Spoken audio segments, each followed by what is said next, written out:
Assalamualaikum dan salam sejahtera. Bertemu kembali dengan Cikgu di channel NASA 2K Studio, Cikgu NASA. Kali ini kita bincangkan pula tentang sejarah tahun 4. Dalam tajuk ini kita akan mempelajari tentang pengertian sejarah. Diharapkan semua anak-anak telah pun bersedia. Apakah yang dimaksudkan dengan sejarah? Jom sama-sama kita pelajari apa sebenarnya pengertian sejarah. Sejarah merupakan apa saja kejadian, apa saja peristiwa yang benar-benar telah berlaku pada masa dahulu.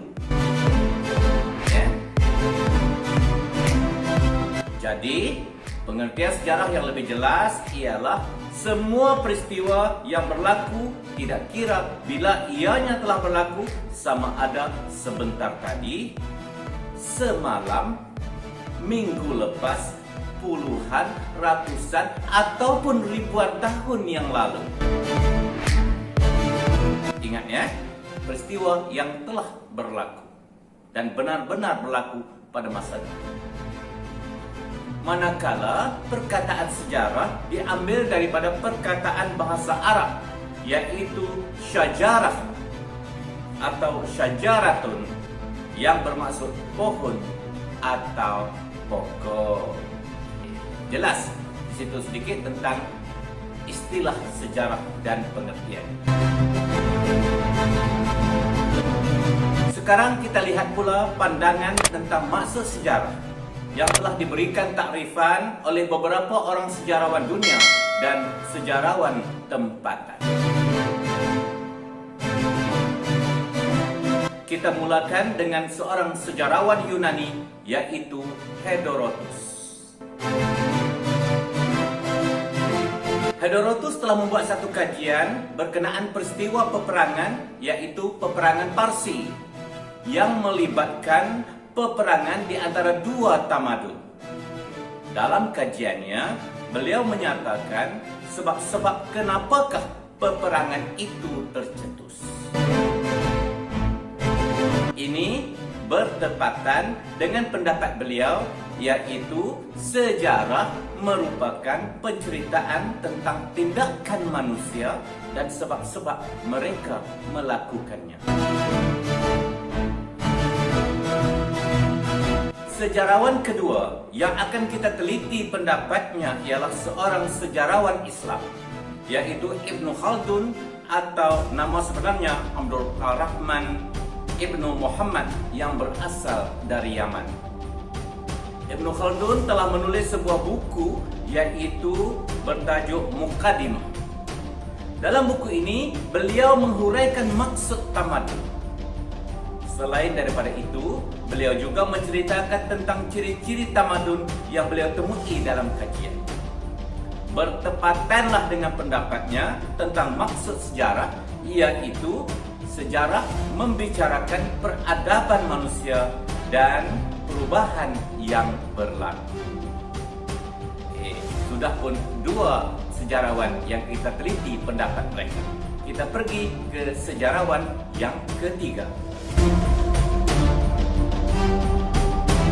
Sejarawan seterusnya adalah E.H. Carr, atau nama penuhnya Edward Helen Carr, seorang sejarawan British.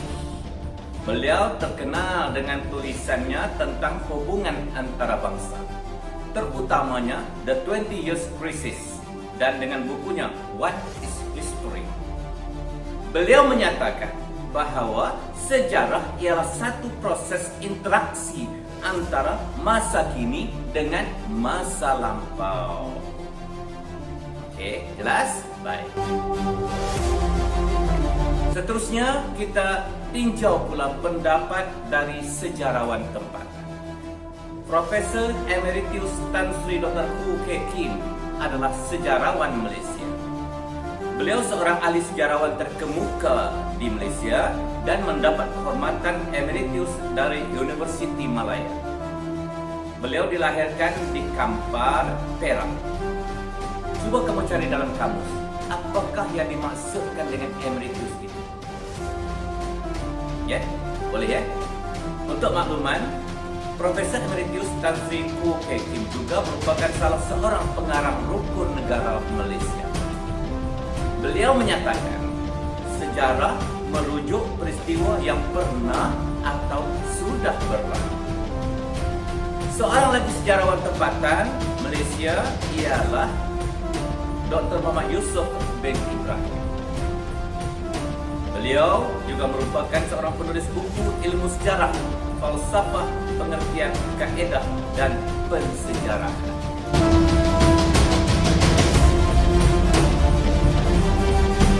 Beliau mengatakan, sejarah merupakan catatan atau rekod sesuatu peristiwa yang berlaku pada masa lalu.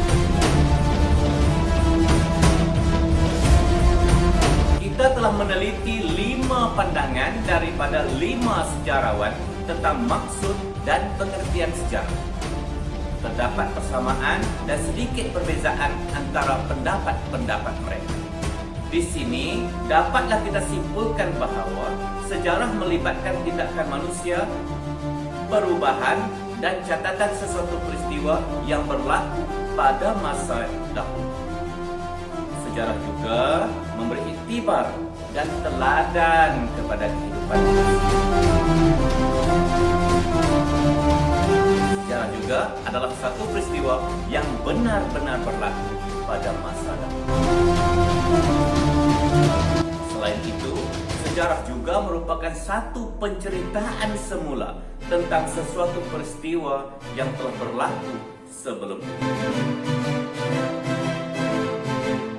Di sini kita tunjukkan beberapa contoh peristiwa yang benar-benar berlaku pada masa dahulu yang menjadi sejarah penting di negara kita. Kejatuhan Kerajaan Melayu Melaka ke tangan Portugis pada tahun 1511. Pada 10 Ogos 1511, sebuah armada laut Portugis yang besar dari India diketuai oleh Alfonso de Albuquerque telah datang kembali ke Melaka. Albuquerque membuat beberapa permintaan membina markas Portugis di Melaka, tetapi permintaannya ditolak oleh Sultan Mahmud Shah. Selepas 10 hari mengepung, pihak Portugis berjaya menawan kota Melaka pada 24 Ogos. Sultan Mahmud Shah terpaksa melarikan diri ke negeri Pahang, sebuah negeri di pantai timur Jepun. Pengisytiharan Kemerdekaan Persekutuan Tanah Melayu. Upacara pengisytiharan kemerdekaan Persekutuan Tanah Melayu sepenuhnya telah dilakukan oleh Tunku Abdul Rahman di Stadium Merdeka, Kuala Lumpur pada jam 9.30 pagi di hadapan Raja-Raja Melayu dan 20,000 rakyat Persekutuan Tanah Melayu serta perwakilan dari 30 negara-negara Commonwealth.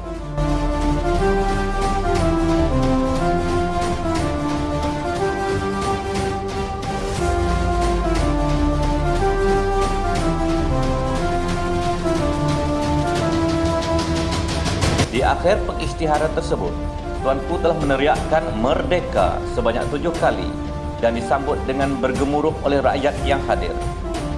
Pada hari ini bermulalah tika dan saatnya kemerdekaan Persekutuan Tanah Melayu atau negara Malaysia yang kita sayangi. Baiklah anak-anak, pelajaran kita setakat ini dahulu untuk kali ini. Kita akan bertemu nanti untuk tajuk-tajuk yang lain pula. Cuba kamu cari pula contoh-contoh lain tentang sesuatu peristiwa yang telah menjadi sejarah yang benar-benar berlaku kepada negara, kepada negeri, daerah, kampung, atau dalam keluarga, atau diri kamu sendiri. Ya, carilah, memadailah hanya satu contoh sahaja. Untuk anak-anak yang rajin nak cuba menjawab soalan-soalan kuis, boleh cuba menjawab soalan kuis pada link yang telah cikgu sediakan di ruangan description di bawah video. Okey, sampai kita jumpa lagi. Assalamualaikum warahmatullahi wabarakatuh.